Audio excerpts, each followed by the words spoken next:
Je vais vous présenter maintenant ces trois journalistes qui sont avec nous ce soir.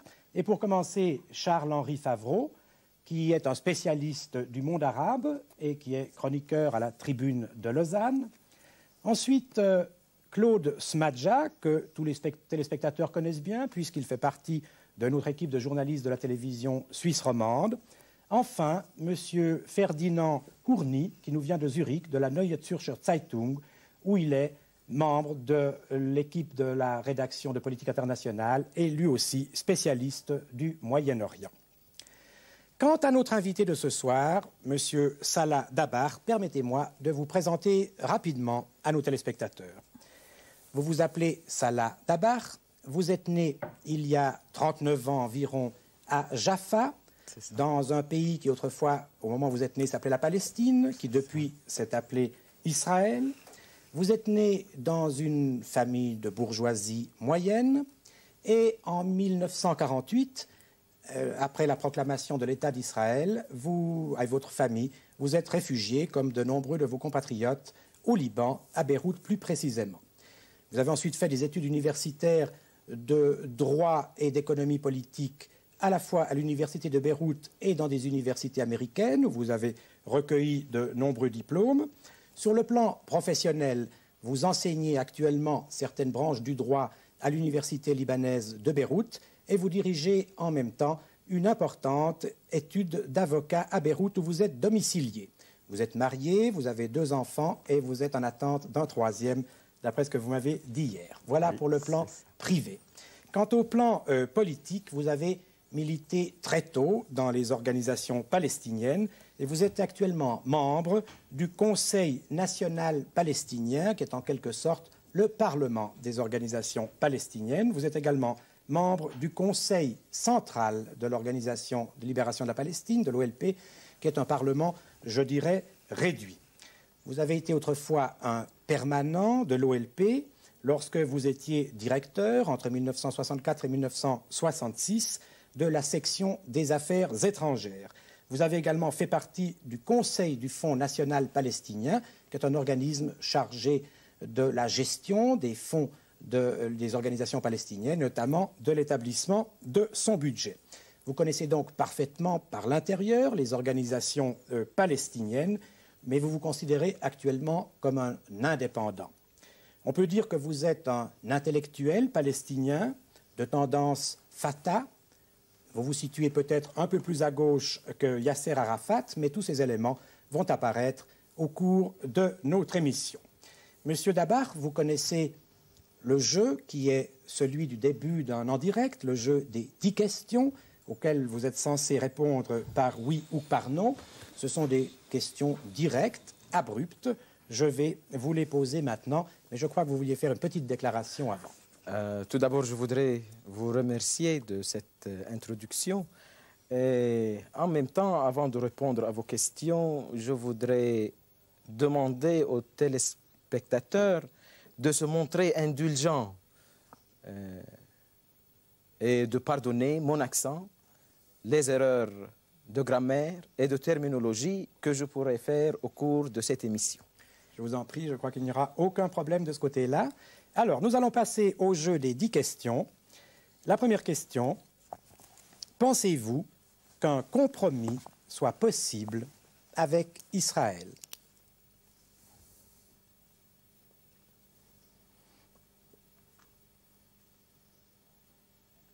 Oui. Deuxième question, la charte palestinienne qui prévoit la disparition de l'État d'Israël est-elle toujours en vigueur?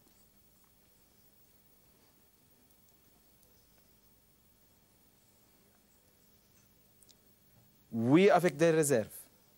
Nous y reviendrons tout à l'heure.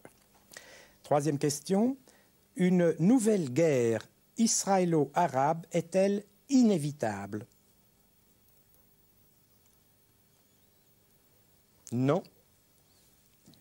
Quatrième question, verra-t-on la création d'un État palestinien avant 1980?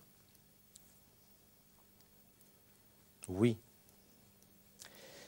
Cinquième question, croyez-vous à la prochaine formation d'un gouvernement palestinien en exil. Voulez-vous répéter la question? Croyez-vous à la prochaine formation d'un gouvernement palestinien en exil?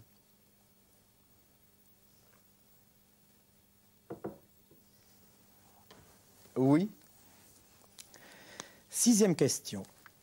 L'accord de désengagement israélo-égyptien et d'autres accords du même type qui pourraient suivre vous paraissent-ils contraires aux intérêts palestiniens?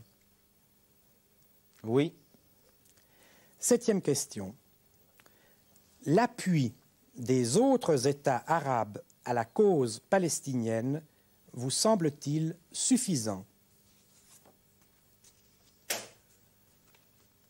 Oui et non. Nous y reviendrons. Ça dépend. 8e question. Approuvez-vous une action comme celle du commando de Vienne qui a attaqué récemment la réunion des ministres de l'OPEP?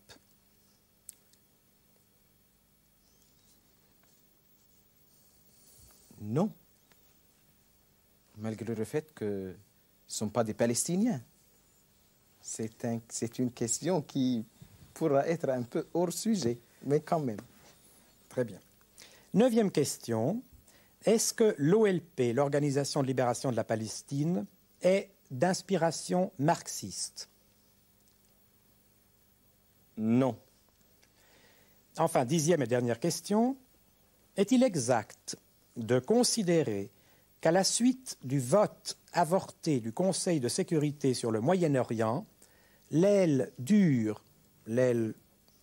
plus dure de l'OLP est en train de l'emporter à l'intérieur de l'organisation? Oui. Bien. Monsieur Dabar, je vous remercie d'avoir répondu avec autant de netteté à ces questions quelquefois un peu difficiles. Et nous allons maintenant passer au premier des 5 des thèmes qui seront ceux de notre émission elle-même, le thème de votre engagement personnel. Messieurs, qui veut ouvrir les feux? Oui, je crois que peut-être il serait intéressant de savoir d'emblée, Monsieur Dabar, au fond, de savoir les motifs de votre engagement dans la lutte palestinienne. Vous étiez originaire de Jaffa, vous avez quitté votre lieu de naissance quand vous aviez 10 ou 11 ans. Depuis, vous n'y êtes plus retourné. Et vous êtes entré très tôt, on l'a appris tout à l'heure, dans la résistance palestinienne. Alors, quels sont un peu les motifs de votre engagement? En 1948, comme Palestinien, j'étais comme les autres Palestiniens avec ma famille pourchassés de la Palestine. Et je me trouvais comme réfugié, sans pays, sans patrie au Liban. À ce moment-là, j'étais un petit gosse. Je ne savais pas qu'est-ce que ça signifie d'être un réfugié. Mais petit à petit, et avec beaucoup d'amertume, j'ai pu concevoir et savoir qu'est-ce que ça signifie d'être un réfugié. Qu'est-ce que ça signifie d'être réduit au statut d'un réfugié. Être un réfugié, c'est-à-dire exister et ne pas exister en même temps. Exister au point de vue physique, au point de vue physiologique, si vous voulez, et de ne pas exister au point de vue juridique, au point de vue politique et au point de vue identité, au point de vue appartenance nationale. Et c'est une expérience vraiment traumatique de ne pas pouvoir appartenir, ne pas pouvoir satisfaire au besoin psychologique d'appartenir à un pays, d'appartenir à une patrie. Monsieur Ourny. Je peux poser la question, est-ce qu'on n'a pas donné tous les droits de citoyens aux réfugiés palestiniens en Jordanie. Est-ce que vous pouvez vous imaginer que si la même chose se passerait au Liban, que vous vous trouveriez plus commode, alors vous auriez tous les droits d'un citoyen libanais, alors il n'y aura plus ce statut de réfugié que vous avez maintenant. Pardon, au Liban, ce n'est pas le cas. Oui, les je sais, Palestiniens mais en Jordanie, c'est le sont cas. traités de réfugiés. En plus, même si vous êtes un citoyen d'un pays, si vous ne sentez pas l'appartenance, l'identité des intérêts nationaux, alors le passeport, la citoyenneté n'a pas de sens. Il ne répond pas aux besoins psychologiques d'appartenance nationale, d'identification avec un pays, avec une patrie. Ce serait peut-être un moyen de vivre, un moyen de travailler, mais ce n'est pas un moyen qui satisfait à ce besoin psychologique d'appartenance. Charles Favreau, je crois. Vous aviez 12 ans quand vous avez, même pas, quand vous avez quitté Jaffa. Vous avez des souvenirs. Jaffa, pour les Suisses qui vous écoutent, ce sont les pamplemousses de Jaffa. En tant que Jaffa, ville à passé et à présence arabe, il n'y a plus rien que cette marque de fabrique aujourd'hui. Ça n'est plus qu'un tout petit quartier par rapport à ce quartier que vous avez vu naître et se développer, qui était déjà une ville, Tel Aviv. Donc il y a quelque chose, si l'on veut, d'irréductible. Tel Aviv existe, et évidemment, ça n'est plus déjà, et de beaucoup, la Palestine que vous avez quittée. Dans quelle mesure, justement, vous estimez que ces souvenirs ne sont pas contraignants et, précisément, est-ce que ça ne nous amène pas à notre discussion par rapport à un engagement politique de revendication? Vous savez bien que ça n'est pas le même Jaffa que vous reverrez, même si un jour il devait y avoir une possibilité pour vous d'y retourner, sans pour autant que ce soit, je crois que les questions auxquelles vous avez répondu de façon très claire tout à l'heure le montrent, que ce soit à la tête d'une armée arabe revendicative. Ah oui, et ce n'est pas Jaffa en tant que ville que j'aimerais retourner. Bien entendu, il y a des sentiments. Je m'attache à Jaffa au point de vue sentimental. Mais c'est au point de vue des intérêts politiques, c'est-à-dire des droits politiques. Ce n'est pas Jaffa particulièrement, malgré les sentiments qui me rattachent au Jaffa, c'est l'identité politique d'appartenance à un pays, d'avoir l'identité politique palestinienne. C'est plus important que les sentiments particuliers. Bien, je crois, messieurs, que sur ce premier thème de l'engagement personnel de M. Dabar, il nous a donné les réponses. Et vous parlez d'identité nationale, ça nous permet d'aborder le deuxième thème de notre discussion, qui sera d'ailleurs le thème central, c'est celui de l'État palestinien auquel vous souhaitez parvenir un jour. Alors, sur ce thème lui-même de l'existence future d'un État palestinien, messieurs, qu'est-ce qui veut commencer la discussion? Oui, si vous permettez, on pourrait peut-être faire une liaison. Il y a quelque chose qui m'a frappé tout à l'heure dans ce que vous avez dit. Vous avez parlé avec beaucoup d'émotion du sentiment, de la volonté d'exister, de l'amertume du réfugié, du non-être du réfugié dans un monde où il faut une identité. Or, ce qui me frappe, et c'est peut-être à mon avis là que se situe l'essence fondamentale du conflit israélo-arabe, c'est que dans les revendications palestiniennes, et vous avez dit tout à l'heure avec des hésitations que la charte palestinienne restait toujours valable. Or, cette charte prévoit la destruction de l'État d'Israël. Et l'État d'Israël a été créé justement parce qu'il y avait beaucoup de gens qui, comme vous, souffraient dans leur être de ce manque d'identité, qui revendiquaient aussi une identité. Alors, est-ce que entre cette aspiration à l'identité que vous affirmez aujourd'hui et ce qu'implique, pour le moment, en tout cas dans les textes officiels, cette revendication d'identité, il n'y a pas quelque chose, je dirais, d'injuste, le sentiment de réparer une injustice par une autre? Non, je dirais non. Et je voudrais expliquer. Ici, et tout d'abord, en ce qui concerne la charte de l'OLP, l'Organisation de libération de la Palestine. La charte de l'OLP se concentre, c'est un but, c'est la liquidation du zionisme, c'est correct, mais ce n'est pas la liquidation des Juifs qui vivent en Palestine.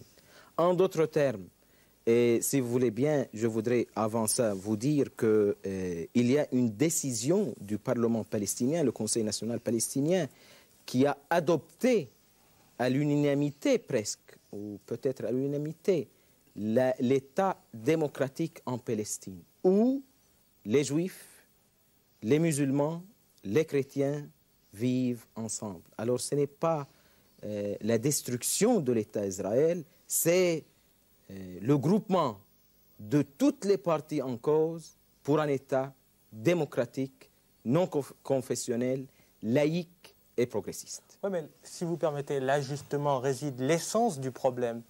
Que dit la charte palestinienne? La charte palestinienne dit, dans l'État palestinien, ne seront reconnus comme citoyens de l'État palestinien que les Juifs qui vivaient avant le début de l'invasion sioniste. Or, dans le vocabulaire officiel palestinien, vous m'arrêterez si je me trompe, l'invasion sioniste est censée avoir commencé en 1917 avec la déclaration Balfour. Ce qui revient à dire, vous m'arrêterez si je me trompe, qu'au fond, on veut l'État palestinien où Juifs, chrétiens, musulmans vivraient en paix, mais en même temps, on dit aux Juifs israéliens à l'heure actuelle, qui sont 3 300 000 environ 5% d'entre vous, ça ne représente pas plus, auront le droit de vivre comme citoyens de plein pied dans cet État palestinien, puisque 95% de la population israélienne est arrivée en Israël après 1917. Alors là, il y a quand même une ambiguïté qui est assez troublante, et peut-être pouvez-vous apporter des éclaircissements. Ah oui. Je me permets de dire que votre explication de la charte n'est pas l'explication de l'OLP. Quand l'OLP a voté cette décision d'adopter comme but final l'État démocratique en Palestine, ça a expliqué, a interprété cet article qui était un peu obscur, en ce sens que tous les Juifs qui existent en Palestine, au moment de l'instauration de l'État démocratique, laïque et progressiste, ont le droit de continuer à exister en Palestine à pied d'égalité avec les musulmans, les chrétiens et les autres. Mais non plus en tant qu'Israéliens. En tant que citoyens de cet État démocratique dans lequel nous serons tous des minorités. Il n'y a pas des opprimés et des oppresseurs, nous sommes tous des minorités. Et parce que nous espérons avoir un État démocratique, laïque, libre, anti-impérialiste et progressiste, tous auront les mêmes droits. Les Israéliens n'oppriment pas les Palestiniens, c'est-à-dire les musulmans et les chrétiens, n'oppriment pas les Israéliens, nous sommes tous traités à pied d'égalité. Si j'en crois le petit résumé biographique qui a été fait tout à l'heure, vous avez occupé des fonctions à un moment de l'OLP qui n'est plus du tout le moment d'aujourd'hui. Je veux dire que très tôt, vous y avez eu des responsabilités au titre des affaires étrangères, et à un moment où l'homme qui parlait, et qui parlait beaucoup au nom de l'OLP, n'était pas Yasser Arafat, mais Ahmed Shukayri. Est-ce qu'on ne peut pas dire justement que certaines déclarations qui ont pu être faites autrefois, que certains textes, avec ce qu'ils avaient d'irréductible, définitif, et même, si l'on veut, d'absolu, est-ce que certains de ces textes ne sont pas, au fur et à mesure qu'évolue une situation, que se modifient les conditions générales de la situation proprement politique, est-ce qu'il n'y a pas certains accommodements avec des textes d'autrefois? Ah oui, bien certainement. Et je viens d'expliquer qu'il y a une décision qui a interprété ce texte qui y a paru probablement obscur. En ce sens, et je répète, parce que c'est très important, que tous les Juifs qui existent ou existeront en Palestine, dans le cas où l'État démocratique sera établi, auront le droit d'exister à pied d'égalité avec tous les autres Palestiniens qui, en d'autres parties, en revanche, auront le droit inconditionnel de retourner dans leur pays, ce qui est bien évident. Vous avez dit que dans cet État, dans toute la Palestine, les Juifs, les musulmans et les chrétiens peuvent vivre en paix. J'ai toujours un peu l'impression que c'est une vision très idéalistique, parce que actuellement, il existe dans une partie de la Palestine un État qui est bien structuré, qui a ses façons de vivre, qui a fixé certaines façons de vivre, par exemple, vous avez dit que cet État-là sera un État progressiste. Je ne dirais pas que Israël actuellement, alors les Israéliens disent qu'ils sont des socialistes, mais au fond, dans le sens du terme, comme on l'use dans le monde arabe, ce n'est pas un État progressiste. Alors, je pense que la création de cet État dans toute la Palestine suppose qu'on détruit d'une certaine façon une société, un État, une façon de vivre des Juifs qui sont là et qui ont construit cet État-là. Alors, je ne vois pas très bien comment on pourrait réaliser cet État-là dans des façons paisibles. Je ne peux pas m'imaginer comment ça serait possible. Je voudrais répondre à votre question sur deux plans. Le plan théorique, c'est-à-dire pourquoi l'État démocratique. Et puis, le plan pratique. Le plan théorique, pourquoi l'État démocratique? Pourquoi nous considérons que l'État démocratique actuellement consacre comme un but final et ultime de notre lutte, consacre une paix réelle, juste et durable dans le Moyen-Orient? Je considère que l'expérience zioniste a échoué. A échoué un complet échec. Pas en ce qui concerne les Palestiniens seulement, mais en ce qui concerne les Juifs aussi. Pourquoi? Tout d'abord, qu'est-ce que c'est que le zionisme? C'est un mouvement pour grouper les Juifs du monde entier dans la Palestine. Il y a à peu près 12 ou 13 millions de Juifs dans le monde entier. Après 25 années de la création de l'État d'Israël, de l'État sioniste, ils ne vivent actuellement en Palestine que moins que 3 millions de Juifs. Pourquoi? C'est parce que le sionisme n'est qu'une réaction contre l'antisémitisme. Une réaction contre l'antisémitisme qui existait dans le 19e siècle, au bout du 20e siècle, mais qui n'existe plus encore.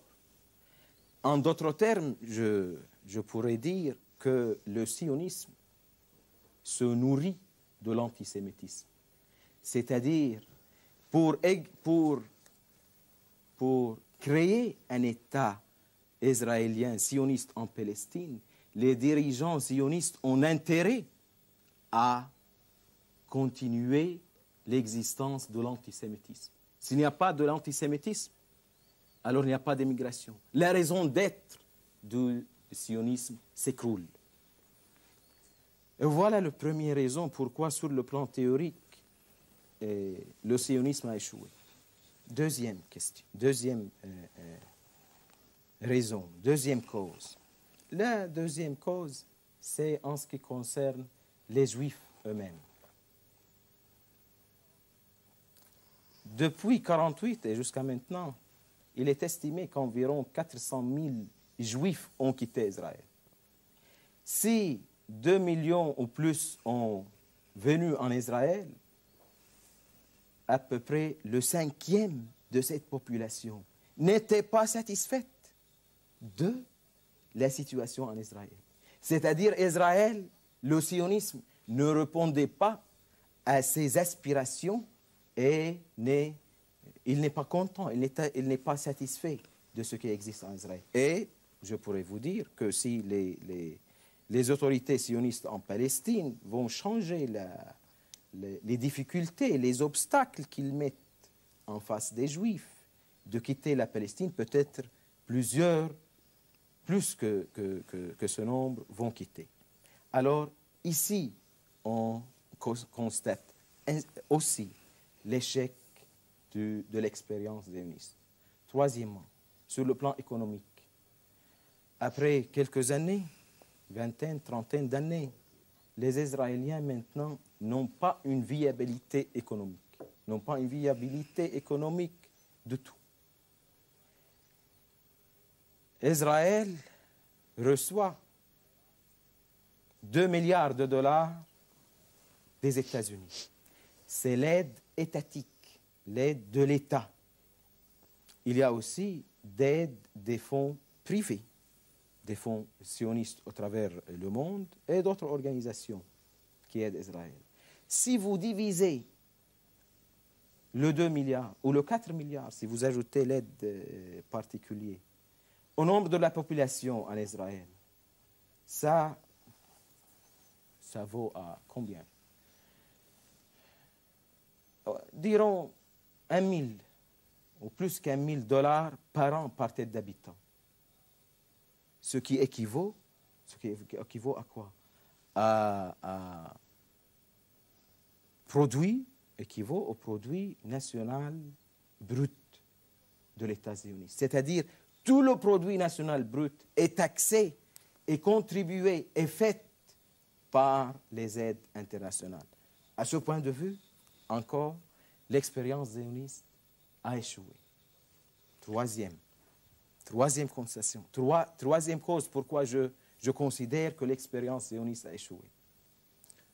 C'est, je m'excuse, simplement, c'est en ce qui concerne la qualité de la vie juive en Israël, le contenu, la substance de la vie juive en Israël.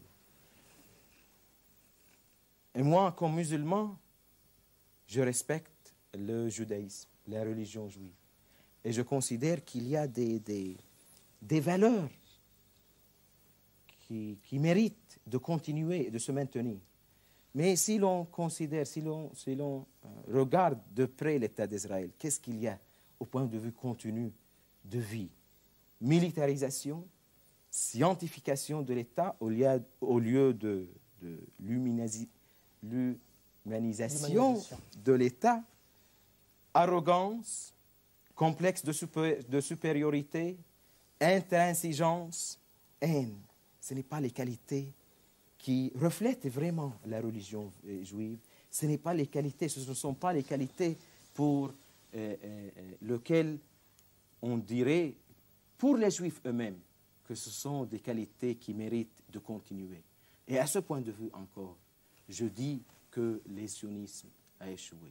Il y a une quatrième cause, ou cinquième cause. Si vous voulez bien, vous avez une question? Non, c'est-à-dire, moi, je n'ai pas de question, mais le thème actuel de notre discussion, c'est l'État palestinien. Or, il me semble que nous venons de faire le procès de l'État juif. Certainement, j'aimerais qu'on en revienne au problème même de l'État palestinien. Si vous permettez, j'aurais une question juste de remarque avant.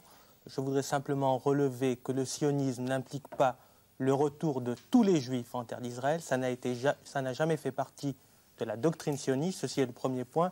Je voudrais d'autre part signaler qu'en 28 ans d'existence, l'État d'Israël a accru sa population d'environ 5,5%.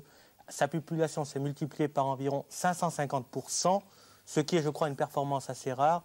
Et je ne crois pas que les gens aient été amenés en Israël avec un pistolet sur la tempe. Ceci dit, je voudrais simplement revenir à une chose essentielle. Vous parlez de l'État multiconfessionnel palestinien, ce qui, en théorie, représente effectivement une aspiration sans doute très noble. Cependant, quand on observe la situation, que constate-t-on? C'est qu'il y a deux expériences jusqu'à présent auxquelles on peut se référer d'État multiconfessionnel. Ces deux expériences, c'est quoi? C'est Chypre et c'est le Liban. Je n'ai pas besoin ici de parler très longuement des deux lamentables échecs qu'ont constitué ces deux expériences. Alors, est-ce que vous, en tant que militant palestinien, pouvez concevoir que des citoyens israéliens abandonnent leur citoyenneté, leur identité, pour une hypothèse qui, pour l'instant, apparaît, dans le meilleur des cas, n'être qu'une utopie? Je veux dire, quels sont, à part le chemin des armes, quels sont les arguments que vous pouvez apporter pour les convaincre qu'effectivement un État multiconfessionnel peut exister alors qu'ailleurs il aboutit à de sanglants échecs? Je vous remercie pour cette question car il précise mes idées. Pour convaincre les Juifs, je dois leur montrer l'échec de leur expérience. Vous avez parlé de l'immigration, et je reviens ici sur l'immigration des Juifs soviétiques. Vous connaissez, c'est un fait, que plus que 50%, peut-être 65 à 75% des Juifs soviétiques qui quittent l'Union soviétique pour venir dans le but de venir en Israël, 65% ne viennent pas en Israël. Alors nos chiffres ne sont pas les mêmes, M. Dabar. Alors j'ai mes chiffres qui sont même... quels sont vos chiffres? Les chiffres sont fournis simplement d'abord par le centre de tri de Vienne, qui est le centre de tri le plus important de soviétiques voulant émigrer en Israël. Les chiffres sont aussi fournis par les autorités israéliennes qui reconnaissent, je crois qu'on peut dire, grosso modo, qu'à l'heure actuelle, un juif soviétique sur 5 qui a réussi à émigrer en Israël souhaite quitter ensuite le pays pour retourner soit en Union soviétique, soit pour aller aux États-Unis ou ailleurs. Mais c'est la proportion d'1 sur 5. Tout à fait d'accord. Vous parlez des Juifs qui sont rétablis en Israël, ils veulent quitter. Et ça vérifie ma statistique quand je disais qu'à peu près 1/5 de la population d'Israël veut quitter. Mais je parle pas du tout. Mais je parle des Juifs soviétiques. Mais je parle des Juifs soviétiques qui ne s'installent pas en Israël et qui n'aiment pas même y entrer malgré le fait que leur but déclaré était de venir en Israël. C'est une cause additionnelle qui vous donne qu'aux yeux de Juifs eux-mêmes, le sionisme a échoué. Alors, pour convaincre les Juifs, il faut tout d'abord leur dire que nous sommes comme vous. Nous sommes des êtres humains. Nous sommes les victimes d'une oppression. Une oppression qui s'est opérée par vos mains elles-mêmes. Nous voudrions vivre ensemble. Pas d'oppresseurs, pas d'opprimés. Pourquoi pas? Alors, et encore, on pourra leur dire, qu'est-ce que l'État d'Israël a fait pour éviter les ghettos qui existaient en Europe? Il a créé un ghetto plus large. C'est-à-dire les Israéliens en Palestine se voient tués parce qu'ils ont des visions expansionnistes. Pourquoi cet état d'intransigeance, cet état de militarisation, cet état de scientification? Pourquoi ne mettons pas les mains ensemble pour créer un État, si vous voulez, à l'instar de l'exemple suisse, dans lequel tous nous serions des minorités et dans lequel toute partie aura la chance d'une autonomie culturelle, de maintenir sa langue maternelle, mais dans un État où la justice sociale règne, il n'y a pas des privilégiés et des autres, il n'y a pas de distinction de classe et de race et de religion, et un État vraiment démocratique un État laïque, un État progressiste. Progressiste en ce sens que, et je reviens à votre remarque, M. Urni, et progressiste, non en ce sens qu'on dit qu'il est progressiste, on dit qu'il est socialiste, mais en l'application même, qui est vraiment progressiste. Je reviens sur l'expérience libanaise. Et je ne parle pas de l'expérience chypriote parce que je n'ai pas assez de connaissances de l'expérience chypriote. L'expérience libanaise. Nous ne voudrions pas créer, malgré l'amour que j'ai pour le Liban, un État à l'instar de l'État libanais. Le Liban n'est pas un État laïque. Le Liban est un accord entre les confessions. Président de la République d'une confession, président du Conseil d'un autre, speaker du Parlement d'un autre, etc., jusqu'au planton des ministères. Ce n'est pas un État laïque. Au Liban, les différences de classe, c'est les différences, les privilèges des riches et la pauvreté des pauvres. Il y a une différence, une grande différence. Ce n'est pas notre but. Alors l'expérience libanaise, s'il a échoué ou non, je ne crois pas qu'il a échoué. L'expérience libanaise, ce n'est pas notre idéal à suivre. Bien, Monsieur Charles-Henri Favreau, j'aimerais quand même vous poser une question, puisqu'on ne peut pas ne pas parler d'Israël tout le temps, et bien qu'il faudra quand même en sortir. Mais j'aimerais vous poser une question, puisque vous avez mis en question précisément, vous, le statut démocratique. Écoutez, il y a une ville dans tout le Moyen-Orient arabe, et quand je dis Moyen-Orient arabe, on pourrait parler du Proche-Orient et même du Maghreb, dans tout l'ensemble arabe et dans tout l'ensemble qui ne l'est pas, c'est-à-dire précisément donc Israël, il y a une seule ville qui a une municipalité communiste, et c'est Nazareth. Alors j'aimerais que vous me répondiez sur ce point. Mais quelle est la question?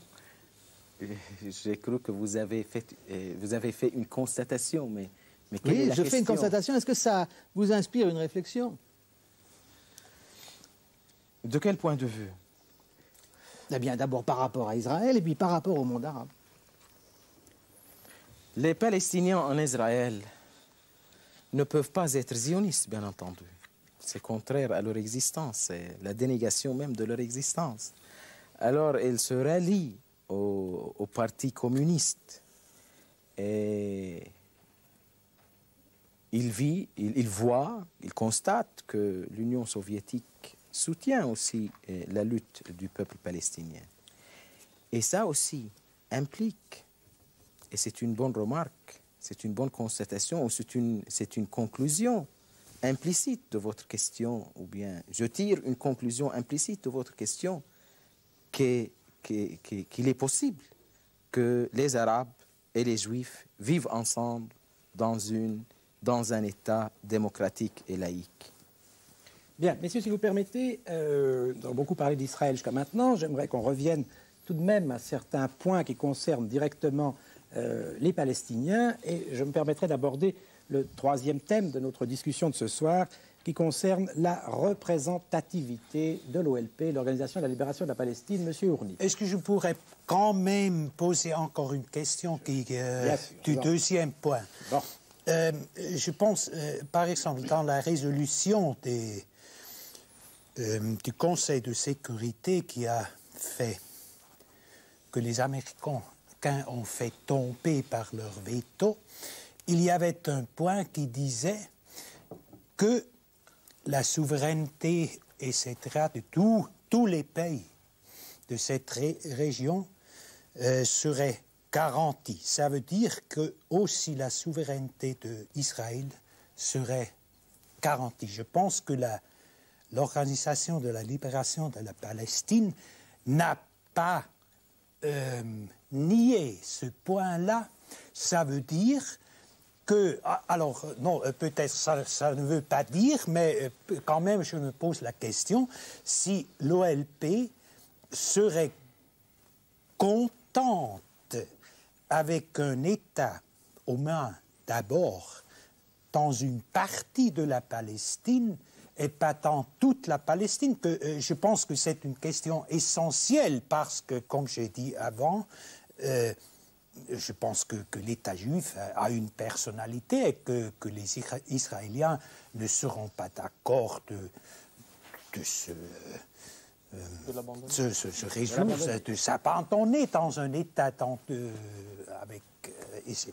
Bon, vous posez la question, si j'ai bien compris. Je pense que c'est la question essentielle. Du mini-État palestinien, est-ce que les Palestiniens, l'OLP, accepteraient dans l'état actuel des choses la création d'un État palestinien limité? Oui, avec deux réserves. Le premier, qui n'est pas vraiment une réserve, qui est la souveraineté de l'État. Parce qu'on ne peut pas imaginer un État sans souveraineté, c'est-à-dire au point de vue théorie politique et juridique, la souveraineté est un élément essentiel de l'État. Alors, un État tout à fait souverain. Pourquoi pas?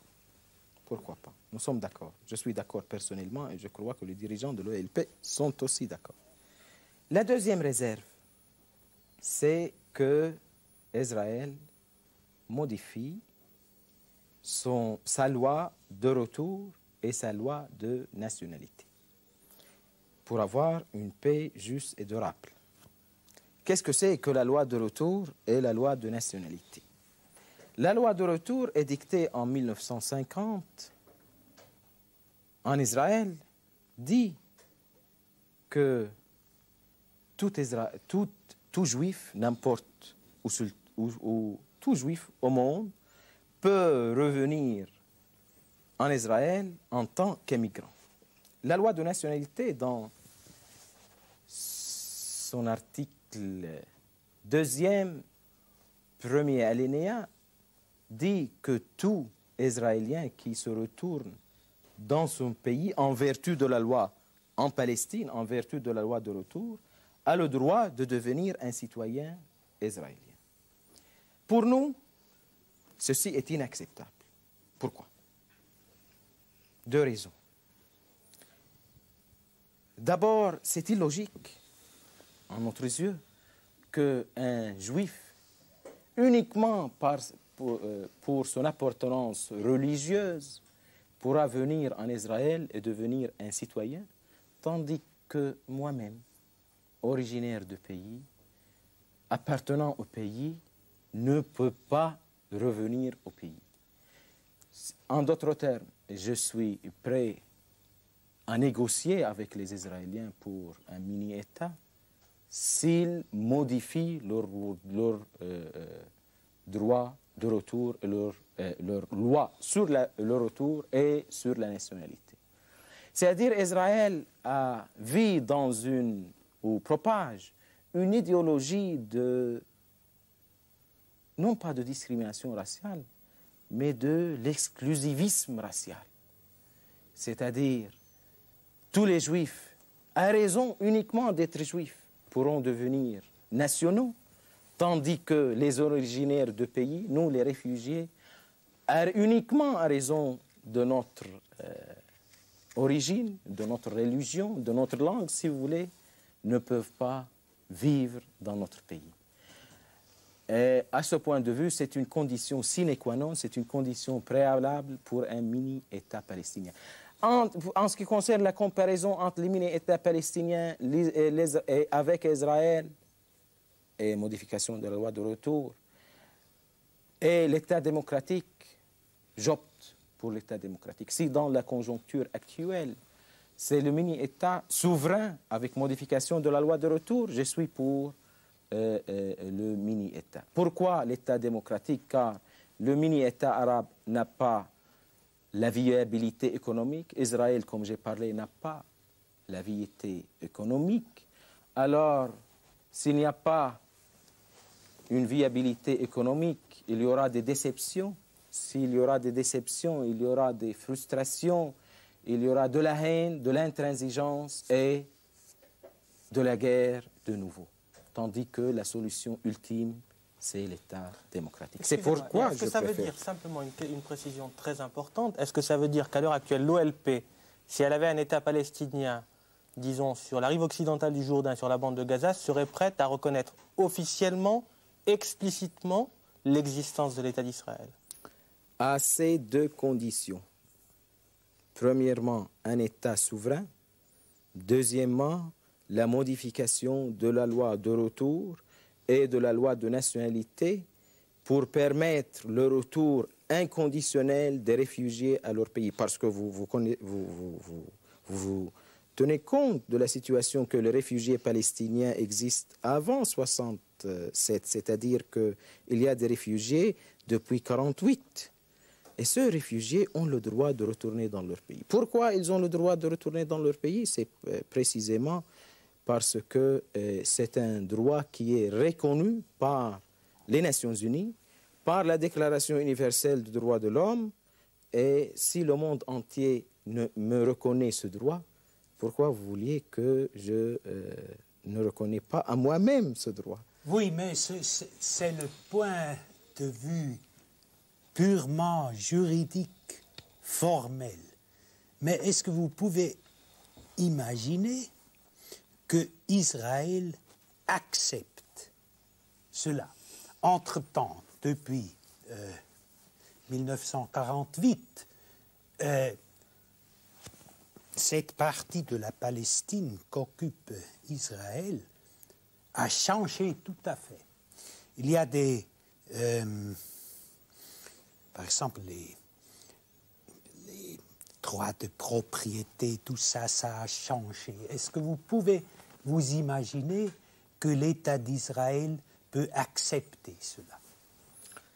Non, l'État d'Israël, les dirigeants d'Israël se montreraient très intransigeants et très munis d'un complexe de supériorité. Mais le peuple juif, j'en suis sûr, il accepte. Bien, messieurs, nous avons beaucoup parlé d'Israël jusqu'à maintenant. J'aimerais tout de même qu'on en revienne aux Arabes proprement dit. Et si vous permettez que nous abordions le point suivant de notre discussion, parce que le temps avance quand même, qui sont les relations des mouvements palestiniens, de l'Organisation de libération de la Palestine, avec les autres États arabes.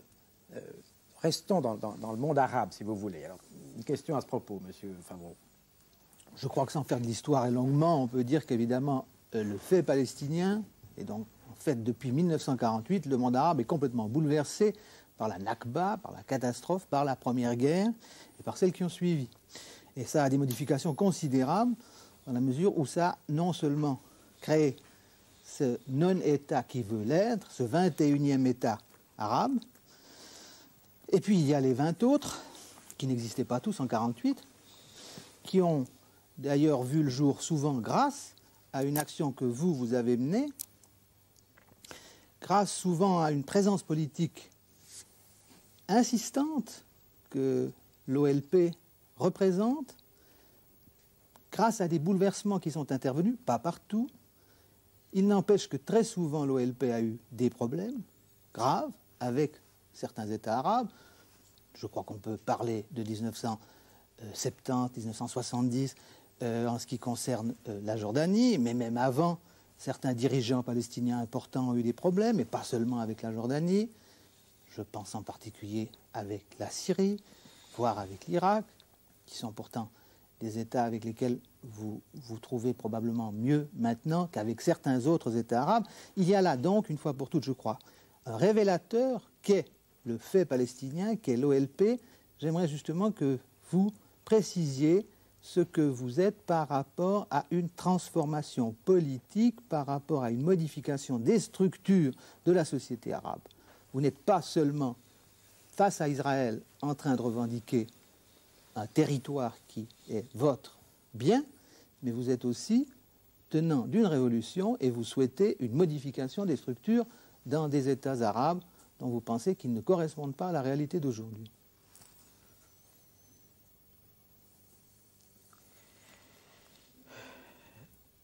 La révolution palestinienne, bien entendu, a plusieurs tendances, de gauche et de droite, etc. Mais essentiellement, c'est une révolution démocratique et progressiste. Sinon, ou bien avoir une révolution comme ça, démocratique et progressiste, ou bien n'avoir de tout de la révolution. Alors, dans certains pays arabes, et je parle en particulier de la Jordanie, si vous voulez, j'aimerais être bien vrai et sincère. Et puisque il y a beaucoup de Palestiniens qui vivent en Jordanie, peut-être il y a en Cisjordanie, il y a peut-être 60 à 70% de la population jordanienne et palestinienne, d'origine palestinienne. Alors, nous ne sommes pas d'accord avec la situation qui existe en Jordanie. Et bien entendu, notre charte nous défend de s'ingérer dans les affaires intérieures des pays arabes. Les pays arabes ont leur politique à eux. Mais quand même, il y a beaucoup à souhaiter en ce qui concerne, par exemple, la Jordanie. De plus, la question des rapports a été mentionnée. Je pourrais dire qu'en ce qui concerne la Jordanie, nous avons toujours demandé, réclamé notre droit de lutter contre l'occupation israélienne des frontières de la Jordanie. Pour le moment, ce fait est prohibé, nous est prohibé. Et c'est pour le moment que la situation est un peu tendue entre la Jordanie et les Palestiniens. Malgré le fait que, en ce qui concerne le principe de base, c'est que les Palestiniens ne s'ingèrent pas dans les affaires internes des pays arabes. Oui, peut-être il y a la profession de non-ingérence. Il n'en demeure pas moins que les Palestiniens ont été au sein du monde arabe un ferment révolutionnaire, que par leur présence, leur action, leur thème, ils ont eu une sorte d'effet, entre guillemets, de contamination sur certaines masses arabes. Et à l'heure actuelle, il y a une situation très ambiguë, et peut-être pourriez-vous nous l'expliquer. Comment se fait-il que des pays qui sont parmi les plus conservateurs, non seulement du monde arabe, mais de la planète, et je veux dire par exemple le Koweït, je veux dire par exemple l'Arabie Saoudite, soient parmi les bailleurs de fonds de la révolution, vous avez mis l'accent vous-même sur ce terme de révolution tout au long de l'émission, de la révolution palestinienne. Est-ce que ce n'est pas un peu scier la branche sur laquelle on est assis? Et est-ce que ce n'est pas pour des révolutionnaires être dépendants des régimes qu'on prétend vouloir abolir d'une manière générale?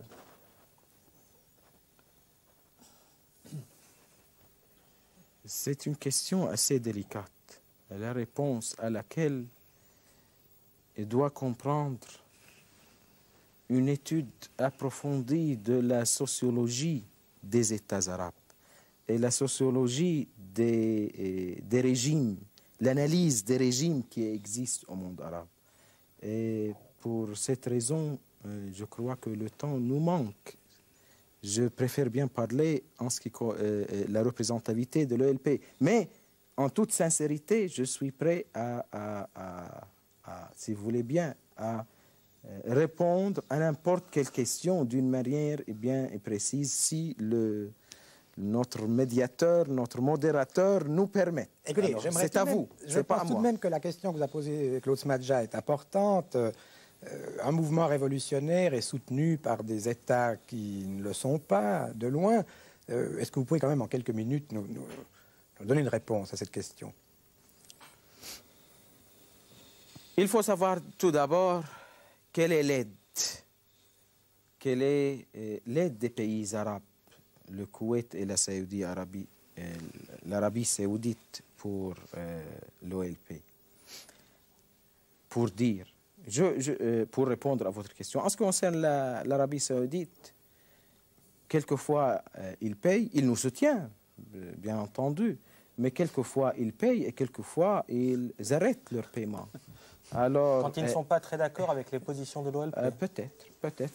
C'est une question de souveraineté de leur part. Mais ici, il y a une distinction à faire entre le soutien financier étatique de l'État et le soutien financier des Palestiniens à l'intérieur de l'Arabie saoudite, à l'intérieur d'autres pays arabes. Et le soutien des Palestiniens qui travaillent là-bas, et quelquefois ils deviennent riches parce qu'ils sont capables vu leur formation, vu leur éducation, d'obtenir de hauts salaires. Et leur aide est considérable et leur aide continue à n'importe quelle situation, à n'importe quelle circonstance. Bien, écoutez, messieurs, le temps avance toujours, chacun le sait. Je crois que nous devons aborder le dernier point de notre discussion. Nous avons peut-être passé un peu rapidement sur d'autres, mais nos téléspectateurs ne comprendraient pas qu'on ait M. Dabar avec nous ce soir sans que l'on parle des actions armées de la résistance palestinienne en dehors des territoires directement concernés, c'est-à-dire, pour parler clairement, du terrorisme. Et M. Dabar a été d'accord de préciser sa position par rapport à ce que nous appelons le terrorisme. Quelles questions avez-vous à lui poser à cet égard, messieurs? Je crois d'abord que le plus intéressant serait que M. Dabar, justement, nous définisse un peu, d'une manière très claire, la position de l'OLP. Pour répondre à ces questions, il faut savoir qu'est-ce qu'on entend par le terrorisme. Tout d'abord, il faut souligner que la lutte armée en elle-même est légitime, c'est-à-dire le recours aux armes pour obtenir la souveraineté, l'indépendance des peuples, c'est reconnu dans les Nations Unies et dans le monde entier. C'est un fait déjà acquis. Alors le terrorisme ne correspond pas, n'est pas identique avec la lutte armée. Mais la lutte armée est une lutte qui est réglée par les règles de guerre. Et les règles de guerre sont réglées eux-mêmes, sont bien définies par les conventions de Genève. C'est-à-dire, il ne faut pas, les conventions de Genève prohibent que l'attentat à la population civile. Alors, les actes de terrorisme dans ce cadre, dans cette définition, les actes de terrorisme ne se défendent pas. C'est-à-dire, je ne peux pas défendre les actes de terrorisme. L'OLP, les dirigeants de l'OLP n'ont pas soutenu. Ils se sont élevés contre les actes de terrorisme en ce sens. Mais deux ordres d'idées me viennent à l'esprit en ce sens, concernant ce sujet. Tout d'abord, ce n'est pas suffisant. Ce n'est pas suffisant de demander de condamner les actes de terrorisme. Il faut savoir pourquoi. S'il y a une vague de crimes, d'actes de terrorisme qui se propagent dans n'importe quelle ville, vous pourrez les condamner. Oui, mais en cette condamnation ne réside pas le nœud de problème. Pourquoi il faut étudier les raisons, les causes de ce terrorisme. Pour le peuple palestinien, s'il a eu recours parfois à des actes de terrorisme, je ne voudrais pas justifier ce recours, mais en même temps, je voudrais demander un peu plus de compréhension de la part de vous-même et des responsables. Pourquoi les Palestiniens ont eu recours aux actes terroristes? C'est simplement parce que le monde niait leur existence. Le monde entier, le plan international, nie effectivement, malgré que sur le plan théorique, il admet, il légitime leur lutte. Il nie leur existence. Ils sont bannis du monde de la société internationale. Ils sont des outcasts, comme on dit en anglais, hors l'ordre national. Et ça a été bien clair, leur situation est bien claire.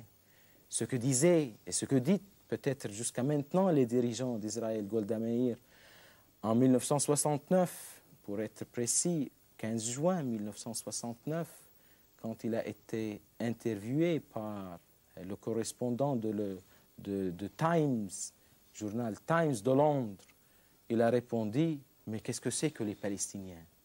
Ils n'ont jamais existé. » Alors, en face de cette situation, les Palestiniens, le monde leur refuse leur identité, leur refuse leur existence même.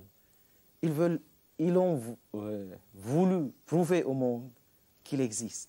Je demande pas de justification, je ne dis pas de justification, mais un peu de compréhension de la part de ceux qui condamnent les actes de terrorisme. C'est la constatation, la première constatation. La deuxième, c'est que acte de terrorisme, d'accord.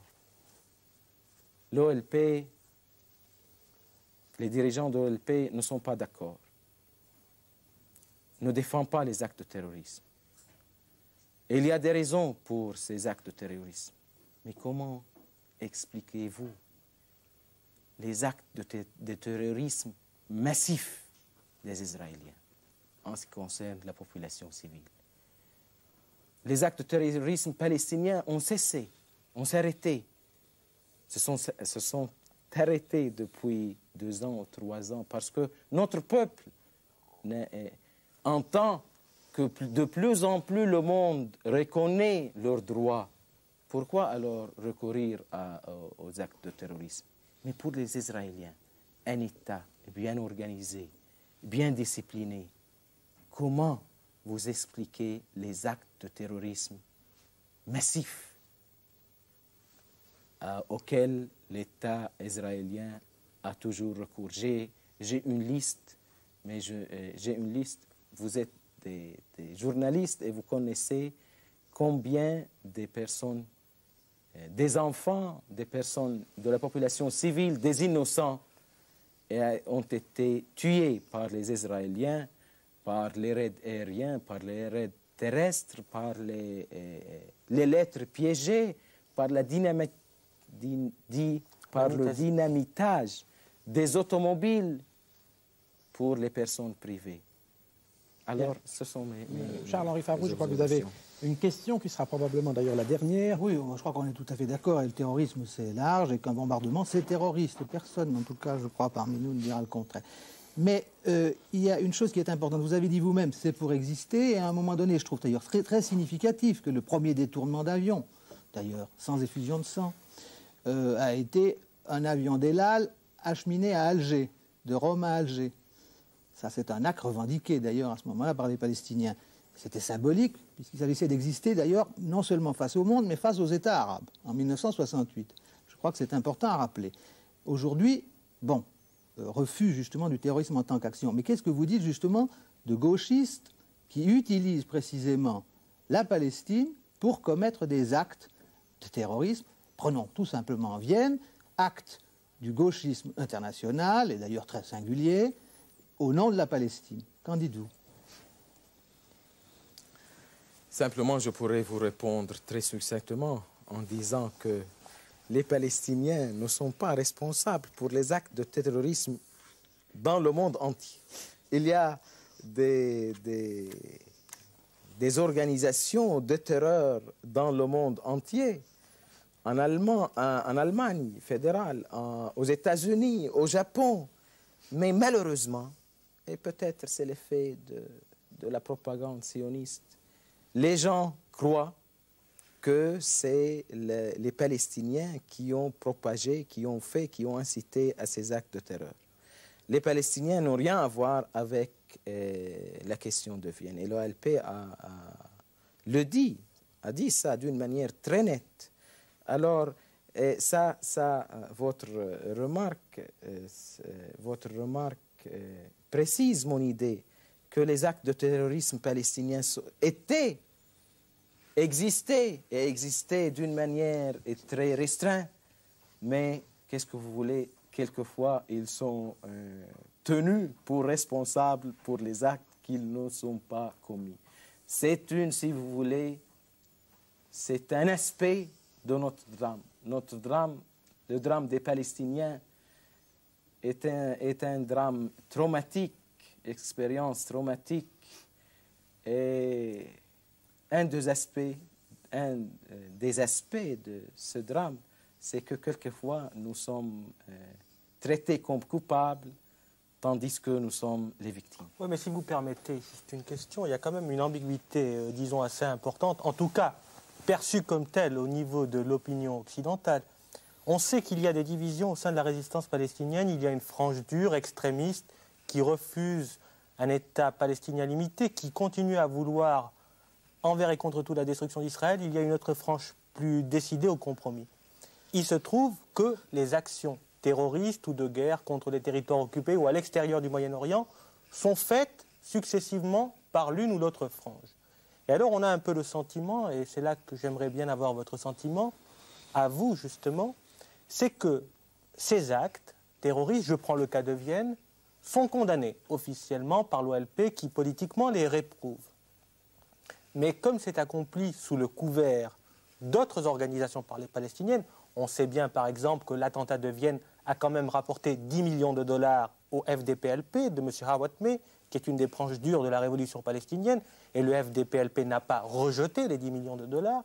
Alors on a un peu l'impression qu'on rejette le terrorisme vis-à-vis de l'opinion occidentale, vis-à-vis de cette opinion internationale dont on veut se faire agréer, et qu'en même temps, aux yeux des masses arabes, on capitalise les bénéfices de ces actions terroristes pour montrer que la résistance palestinienne est agissante, pour montrer qu'elle est capable d'asséner des coups. Alors est-ce qu'il n'y a pas là, je dirais, une sorte de problème interne de la résistance palestinienne et de l'autorité de M. Arafat?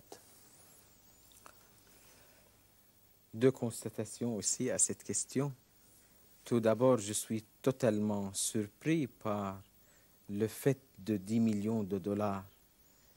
J'ai vécu en Palestine, je connais Hawatmeh personnellement, je connais son front, et c'est ce que vous dites, c'est tout à fait nouveau.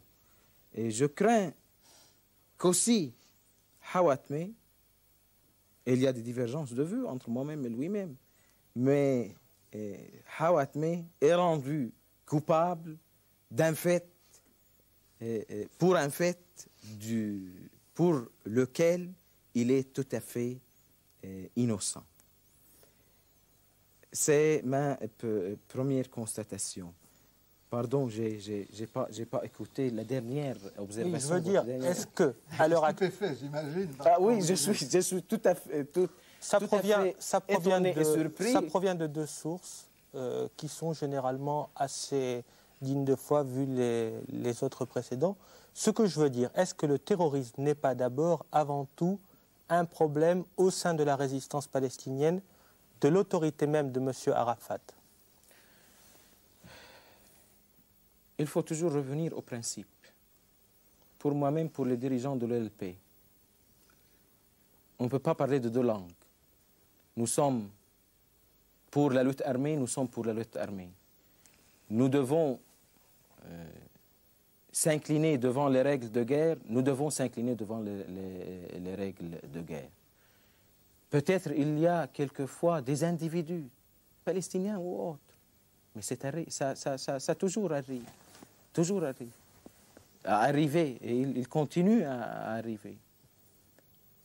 Mais si je comprends le comportement d'un tel individu ou d'un tel groupe très restreint, comment je pourrais expliquer les terreurs organisées, disciplinées, préméditées par un État qui est l'État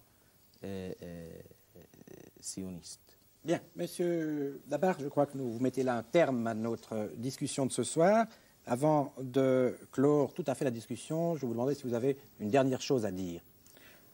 Simplement pour vous remercier personnellement et pour remercier mes amis, les journalistes et les services de télévision pour me donner cette occasion excellente d'expliquer aux spectateurs suisses certains aspects de notre lutte. Mille merci.